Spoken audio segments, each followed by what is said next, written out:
வணக்கம் நண்பர்களே. இதோ அத்தியாயம் 8 கேட்போமா? காயாத கானகத்தில் மேயாத மான் மனதில் நர்த்தனமிடுவது உன் நினைவுகள் மட்டுமே. நான் காண்பது கனவா இல்லை நனவா? இம்மை கொட்டி விழித்தாள் பிரீத்தி. அவன் நின்ற இடத்திலேயே நின்றிருந்தான். இம்மைகளை கசக்கி விட்டு விழித்து பார்த்தாள். அவன் உருவம் மறையவில்லை.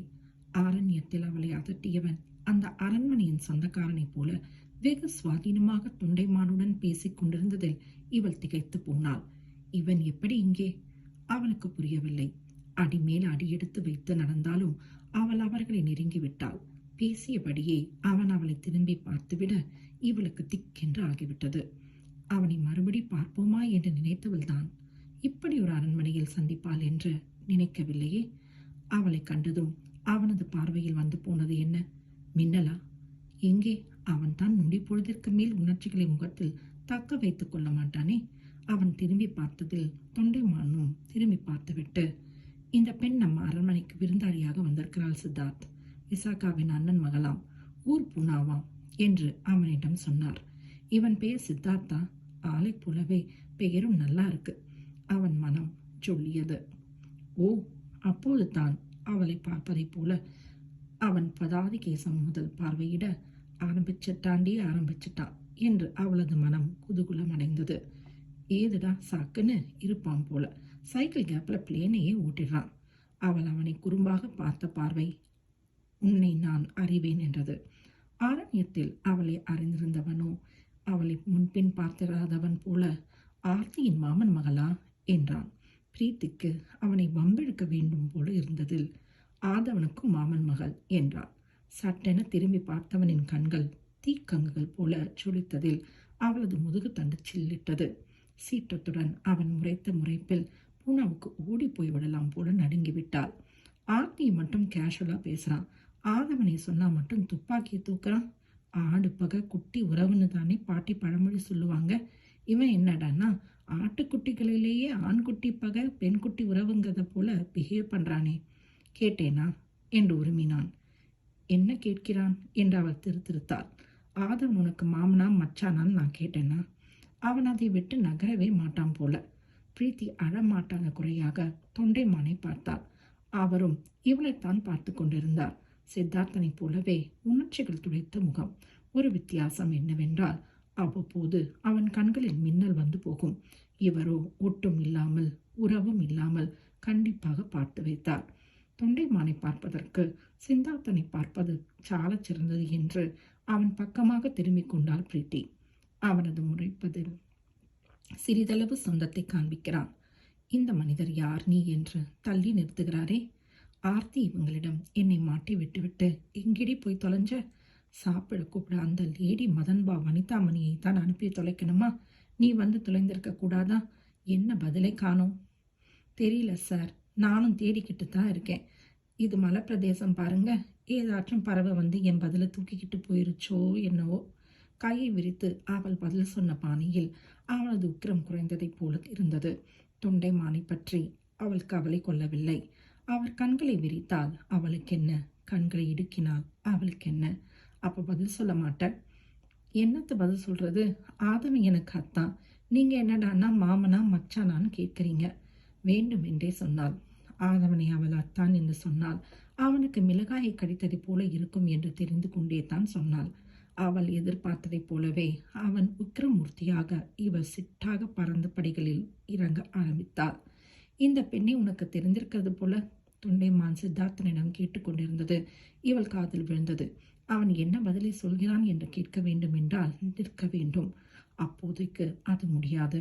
நில்லாமல் ஓடிவிடுவதே நல்லது என்பதனால் அவர்களது உரையாடலை கேட்காமல் அவள் ஓடிவிட்டாள். மூச்சிறைக்க டைனிங் ஹாலுக்கு வந்தவளை பார்த்த விசாகா பதறி போனாள். ஏன் கண்ணு இப்படி ஓடி வர என்று தாங்கி பிடித்து தோளில் சாய்த்து கொண்டாள். அத்தையும் மருமகளும் கொஞ்சியாகியதா? பிரீத்தியை தின்று விடுவதைப் போல பார்த்தபடி ஆதவன் வந்தான். விசாகாவின் முகம் விகசித்தது. உனக்கு ஏண்டா பொறாம? செல்லமாக அதட்டினாள். பிரீத்தி குற்ற உணவுடன் விலகி கொண்டாள். விசாகாவின் மனதில் இருந்த ஆசை வெளிப்படையாகவே தெரிந்தது. அவள் பிரீத்தியை அண்ணன் மகளாக மட்டும் பார்க்காமல் ஆதவனின் வருங்கால மனைவியாக, அவளது வருங்கால மருமகளாக பார்க்க ஆரம்பித்து விட்டதை பிரீத்தியால் உணர முடிந்தது. அவளுக்கு சங்கடமாக இருந்தது. இயல்பான சொல்லாடல்கள் கூட இனி மறைமுகமாக இந்த உறவை உணர்த்த ஆரம்பிக்கும். இங்கே வந்தது சரிதானா? சஞ்சலப்பட்ட போது சித்தார்த்தனின் முகம் மனதில் வந்தது. நெருஞ்சி முள்ளாய் நெருடிய வேதனை மறைவதைப் போல இருந்தது. இது என்ன புது வேதனை என்று அவன் முகத்தை ஒதுக்க முயன்றாள் பிரீத்தி. அவன் யாரோ, எவரோ, ஆரண்யத்தில் பார்த்தவன் அவளது அத்தையின் வீட்டில் இருக்கிறான்.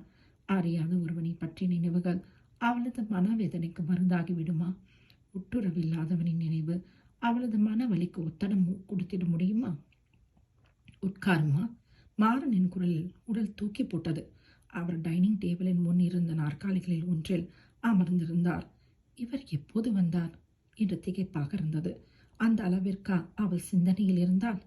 இங்கே உட்கார். மாறனுக்கு எதிரே உட்கார்ந்திருந்த ஆதவன் அவனுக்கு பக்கத்தில் இருந்த நாற்காலியை காட்டினான். பேசாமல் பசிக்கவில்லை என்று சொல்லிவிட்டு ஓடிவிடலாமா என்று யோசித்தாள் பிரீத்தி. அவன் பக்கத்தில் உட்கார்ந்தால் ஒரு வில்லல் கூட தொண்டையில் இருங்காதே. என்னடி கும்பகர்ணி, இப்பத்தான் தூக்கம் கலைஞ்சதா? துள்ளி குதித்தபடி ஆர்த்தி வந்து சேர்ந்தாள். இவள் மட்டும் எப்படி கவலை இல்லாமல் கன்றுக்குட்டியைப் போல துள்ளி குதித்துக் கொண்டிருக்கிறாள் என்று பிரீத்திக்கு பொறாமையாக இருந்தது. ஆர்த்திக்கு என்ன, மனம் போல வாழ்வு அமையப் போகிறது.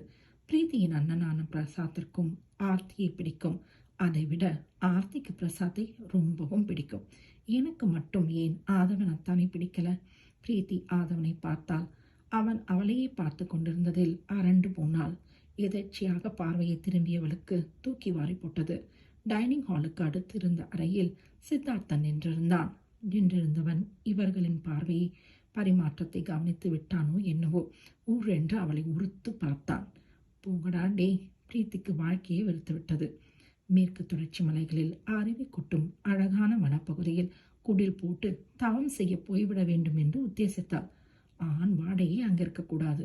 ஆரண்ய வாடை மட்டும் போதும். செடியும் கொடியும் நதியும் அருவியும் என்ன பசுமையா இயற்கையோடு இயற்கையாக கலந்து வாழ்ந்து விட்டு போயிடணும். சுற்றிலும் நிசப்தமாக இருந்ததில் ஏன் இந்த பேரமைதி என்று திகைத்து போனாள் பிரீத்தி. சுற்றிலும் பார்த்தாள். தவறு செய்து விட்டவரை போல மாறன் தலைகுனிந்து அமர்ந்திருந்தார். அங்கே நிற்கலாமா வேண்டாமா என்று யோசிப்பதைப் போல விசாகா புடவை தலைப்பின் முனையை திருகிக் கொண்டிருந்தாள். ஆதித்தன் கடுகடுவென டைனிங் டேபிளை விரிக்க ஆர்த்தி உதட்டை கடித்தபடி டைனிங் டேபிளின் மீது விரலால் கோலம் போட்டு கொண்டிருந்தாள். இவங்கெல்லாம் ஏன் இப்படி பேஸ்தடித்ததைப் போல முழிக்கிறாங்க? பிரீத்திக்கு மண்டை காய்ந்தது. இது என்ன அத்தையின் வீடா, இல்லை மர்மதேசமா? பிரீத்தியை முறைத்து கொண்டிருந்த சித்தார்த்தன் அங்கிருந்து அகன்றதும் அனைவரின் முகத்திலும் ஆசுவாசம் வந்தது. வாடி சாப்பிடலாம். ஆர்த்தி குதித்தபடி மாறனின் பக்கத்தில் உட்கார்ந்து பிரீத்தியை தன் பக்கத்தில் உட்கார வைத்துக் கொண்டாள். அப்பாடி என்றிருந்தது பிரீத்திக்கு. இனி நிம்மதியாக சாப்பிடலாம். சிரித்த முகத்துடன் விசாகா பரிமாற தயாரான போது மெதுவான குரலில் மாறன் விரவினார். அவன் சாப்பிட்டானா? ஆதவன் பல்லை கடித்தபடி தகப்பனை முறைத்தான். அவனும் அவனுடைய தாத்தாவும் சாப்பிடாமல் நாம சாப்பிட முடியுமா? எந்த காலத்தில் அவங்க சமபந்தி போஜனத்துக்கு வந்திருக்காங்க? உரிமைப்பட்டவங்க முதலில் சாப்பிட்டு விடுவாங்க. உரிமை இல்லாதவங்க அடுத்த பந்தியில் தானே உட்கார்ந்தாகணும். இத்தனை வருஷங்களா இப்படித்தானே நடந்துக்கிட்டு இருக்கு. புதிதா என்ன கேள்வி கேட்கிறீங்க? திக்கு தெரியாத கனகத்தில் மாட்டிக்கொள்வது என்பது இதுதானா? பிரீத்திக்கு கண்களை கட்டி கொண்டு வந்தது. எதுவும் புரியவில்லை.